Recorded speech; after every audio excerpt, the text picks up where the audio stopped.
Gracia y paz les sean multiplicadas en el nombre de nuestro Señor Jesucristo. Les saluda Fernando Vélez desde aquí, desde este púlpito, desde el local de nuestra iglesia Bendecidos para Bendecir. Y con motivo de la celebración de fin de año, quiero traer una reflexión que esté acorde, alineada con dicha celebración en esta oportunidad. Quiero acercarme en esta ocasión en el Evangelio según Mateo, el capítulo número 2, el verso número 11. Que dice de la siguiente manera: y entrando en la casa, vieron al niño con su madre María, y postrándose le adoraron, y abriendo sus tesoros, le presentaron obsequios de oro, incienso y mirra. Yo quiero trabajar en esta oportunidad sobre algo que me parece muy curioso dentro de este pasaje tan conocido y tan asociado con las tradiciones de Occidente en relación con este tiempo del año. ¿A qué me refiero? Yo me refiero a cómo estos llamados magos conectaron no solamente con Cristo, sino que conectaron también con el Evangelio. Hay que tomar en cuenta, mis amados, que el Evangelio, Cristo y el reino de Dios se podría decir que es lo mismo, es la misma sustancia. Donde está Cristo está el reino de Dios, y donde está Cristo es porque el evangelio del reino se presenta de alguna u otra manera. ¿Cómo podemos deducir que se puede llegar a esta conclusión que estamos considerando en este momento? Cuando usted se acerca primero que nada al Evangelio de Mateo, debe entender que este Evangelio es dirigido a las comunidades judías que habían hecho de Jesús su Mesías, su Señor. Mateo está pensando desde la perspectiva de cómo piensa un judío. Y me parece que esa es una de las razones por las cuales este suceso, como se relata en este capítulo, solamente aparece en el Evangelio de Mateo.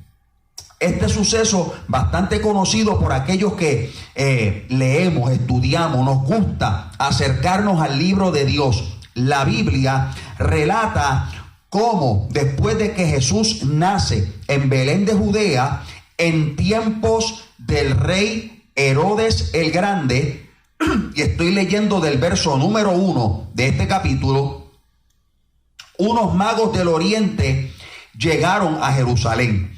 Estos magos se les llama así por el término que se traduce del griego del Nuevo Testamento, el término magoi. Y este término apunta a que estos llamados magos realmente eran estudiosos de las señales, de la ciencia, de la astronomía, aún de la astrología, para poder determinar los eventos del porvenir. Son del oriente, por lo tanto, para poder llegar a Jerusalén, tuvieron que haber cruzado la ruta de la media luna fértil, rodeando el desierto, yendo en dirección hacia el noroeste para luego descender en dirección del suroeste y llegar entonces a la tierra de Israel. Se estima que estos magos hicieron este viaje en un periodo aproximado de 12 a 18 meses. Y este capítulo que relata cómo una estrella se aparece en el cielo para guiarlos y cómo los magos comprendieron que esta estrella estaba destinada a llevarlos a lo que ellos entendían que iba a ser el rey, de cuyo linaje iba a manifestarse un gobierno a nivel mundial. Lo voy a repetir. Los magos ya sabían de alguna manera que en la tierra de Judá, porque habían estudiado las profecías, estaban conscientes de lo que el profeta Miqueas había indicado sobre el lugar de nacimiento de este rey. Iba a manifestar un gobierno que iba a tener el control de todo el mundo. Y ellos querían ir a honrar a ese rey. Mientras tanto, en la región de Judea tenemos a otro rey llamado Herodes el Grande. Es el único rey en la historia de todo Israel que no viene de una descendencia judía.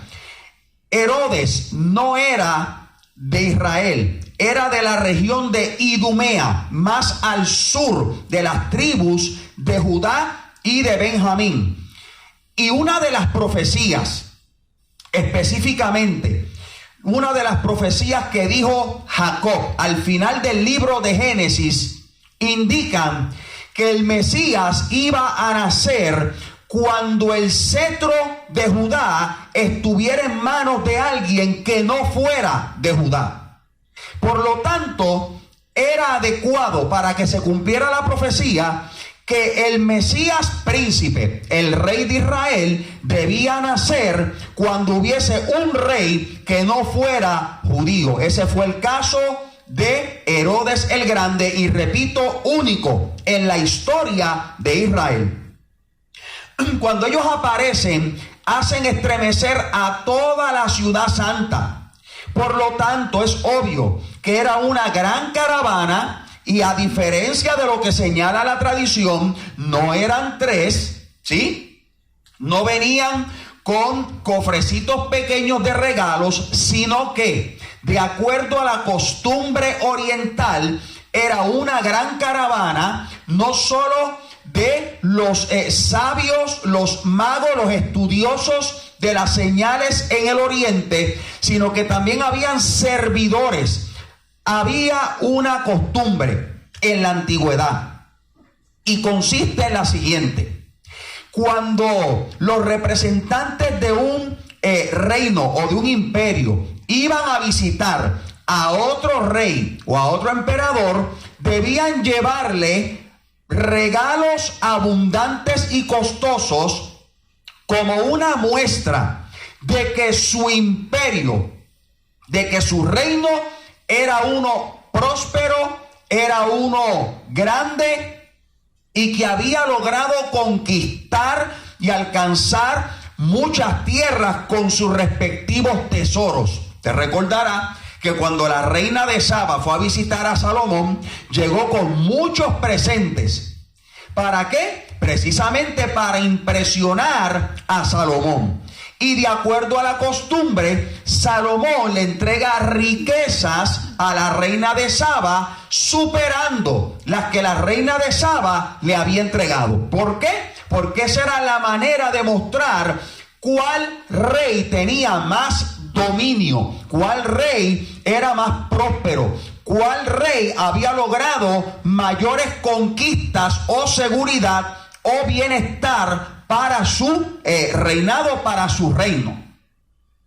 Así que es una gran caravana que se tarda 18 meses aproximadamente, con abundantes tesoros para ir a ver a un rey. Interesante que mientras magos de Oriente, ajenos a todo lo relacionado a Israel, sí se dieron cuenta de que un rey genuino, auténtico, profetizado, había aparecido en Israel, los que vivían en Israel ni cuenta se habían dado. Habían ignorado las profecías que los magos de Oriente tenían más que claras, y por eso se movieron de tan grande distancia. Por eso, cuando ellos llegan a Jerusalén y preguntan por el rey de los judíos que había nacido, porque habían visto su estrella en el cielo y habían llegado a adorarle, se turba el rey Herodes y toda Jerusalén, toda la ciudad se turbó juntamente con el rey Herodes. Sucede que cuando ellos encuentran, porque quiero obviar otros detalles, quiero llegar al grano de lo que el Espíritu Santo ha puesto en mi corazón para esta reflexión de esta oportunidad. Cuando ellos se presentan ante Herodes y luego siguen su camino hacia Belén de Judá para encontrarse con el rey, dice el relato bíblico que esa estrella que habían visto en el oriente, que iba delante de ellos, se detuvo sobre el lugar donde estaba el niño. Cuando vieron la estrella, se regocijaron sobremanera con gran alegría. ¿Por qué? Porque habían llegado al final de su camino de ida.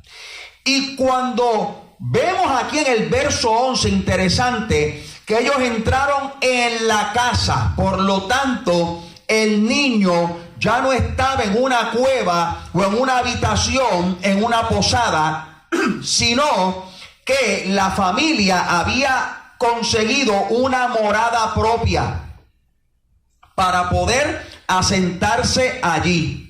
Dice el relato, dice el verso 11, que vieron al niño con su madre María. Y es interesante que en el relato de Mateo se menciona primero al niño. Por alguna razón desconocida en ese momento, José, su padre adoptivo, no estaba presente. Quizá para que los magos no confundieran a José, padre adoptivo, con su verdadero padre, que es el Dios creador del universo que lo envió al mundo. Ahora, ¿por qué al comienzo de esta corta reflexión le dije a usted que los magos no solo conectaron con el niño, sino que también conectaron con el evangelio? Yo lo sé por los tesoros que le ofrecieron al niño. Ojo, ellos se postran, ellos le adoran. No solamente lo ven como niño, también lo ven como una divinidad, y por eso se postran y lo adoran. Y luego de adorarle, abren sus tesoros y sacaron abundantes obsequios para este rey. Y esos obsequios, dice el pasaje, eran de oro, eran de incienso y eran de mirra. Y en estos obsequios se ve resumido el evangelio. ¿Por qué? Porque el oro en la Biblia siempre apunta hacia la realeza, siempre apunta hacia el gobierno de un rey, siempre apunta hacia un monarca. Y definitivamente ellos, sabiendo que ese niño, según la profecía, era el rey de los judíos, llevaron oro identificándolo como rey. ¿Por qué le llevan incienso? Porque el incienso de lo que habla es de la conexión entre lo celestial y lo terrenal. Lo voy a repetir. El incienso habla de la conexión de lo celestial con lo terrenal. Por allá por el capítulo 4 del libro del Apocalipsis, usted encuentra a un ángel con un cáliz en la mano lleno de incienso, y se identifica a ese incienso como las oraciones de los santos. La forma en que nosotros nos conectamos con lo alto, con lo celestial, entre otras formas, es la oración. Pero sucede que también lo celestial se conecta con lo terrenal. ¿A través de qué? A través de la manifestación del gobierno de Dios en la tierra. Así que a través del incienso se identifica a este rey como Dios del cielo hecho carne en la tierra. ¿Por qué la mirra?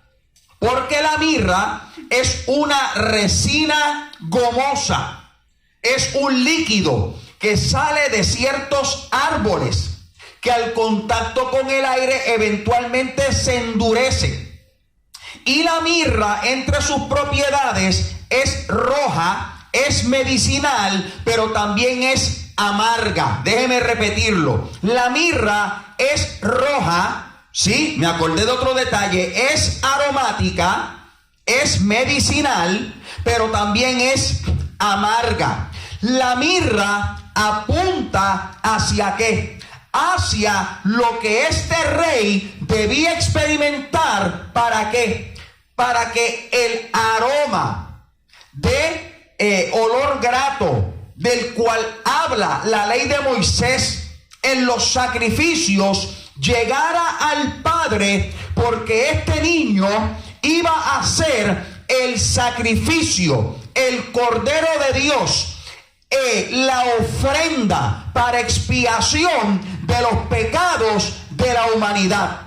¿A través de qué? A través de su sufrimiento, a través de la amargura de su pasión y eventualmente de su muerte expiatoria. Pero a través de esta muerte iba a llegar medicina. ¿Qué dice la profecía en el capítulo 53 del libro del profeta Isaías? Dice: mas él herido fue, verso 5, por nuestras rebeliones, molido fue por nuestros pecados. El castigo de nuestra paz fue sobre él, y por su llaga fuimos nosotros curados. ¿Sabe qué? La peor enfermedad que tiene el ser humano no puede verse con microscopio, no puede diagnosticarse con tecnología de la más alta y avanzada medicina. Esa enfermedad tiene un nombre. La Biblia le llama pecado.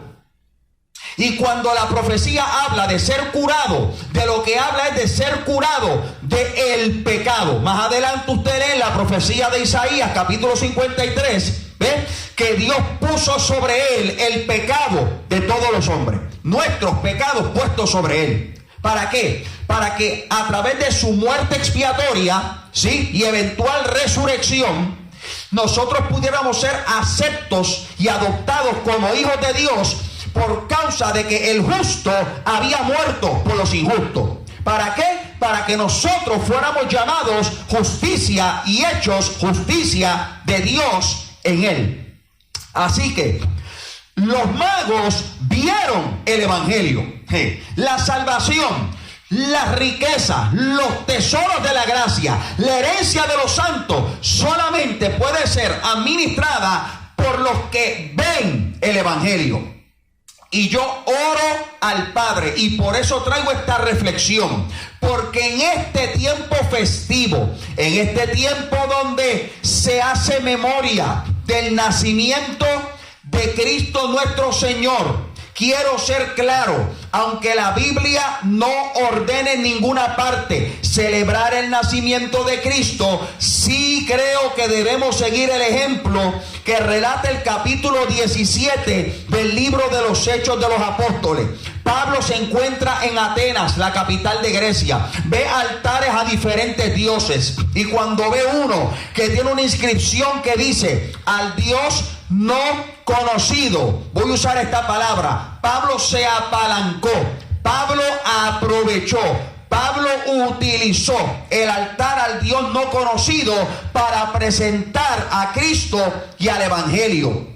De la misma manera, en esta época, yo creo que los creyentes prudentes, sensatos, que saben administrar las temporadas que Dios le brinda, saben utilizar los altares al Dios no conocido, las festividades que por X o Y razón o motivo el mundo promueve, para de esa manera presentar al evangelio y presentar al Rey y Señor Jesucristo y anunciar la salvación a todos los hombres. Esta época no solo habla de un niño que nació, porque mi Señor ya no es un niño, mi Señor ya murió, mi Señor ya resucitó, mi Señor ya ha sido glorificado y está a la diestra del Padre como abogado, sumo sacerdote y nuestro abogado para con Dios el Padre.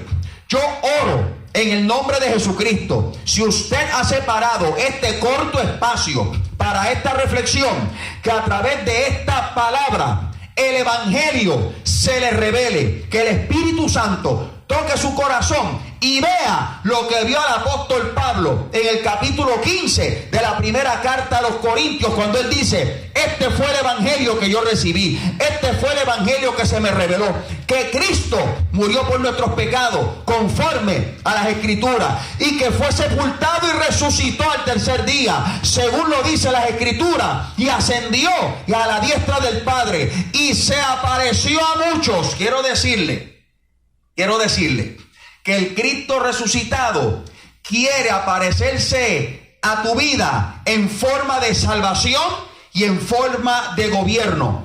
Si tú confiesas con tu boca que Jesús es el Señor y crees en tu corazón que Dios lo levantó de entre los muertos, serás salvo, porque con el corazón se cree para justicia, pero con la boca se confiesa para salvación.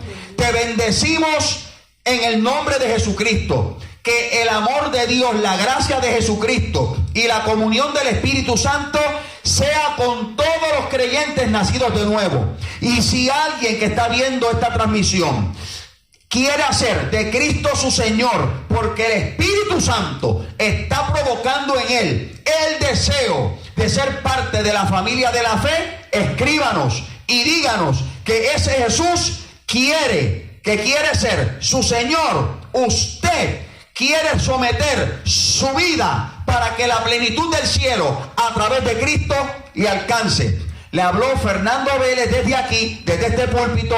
Les bendecimos. Gracia y paz les sean multiplicadas. Le deseamos lo mejor del cielo y de la tierra en el año que comienza en el calendario juliano, que es el cual nosotros estamos sometidos. Y claro está, manténgase conectados con nosotros en nuestras redes sociales. Síganos en nuestros servicios, ¿ok? Y queremos ser bendición a su vida. Será hasta la próxima. La paz de Dios sea con todos.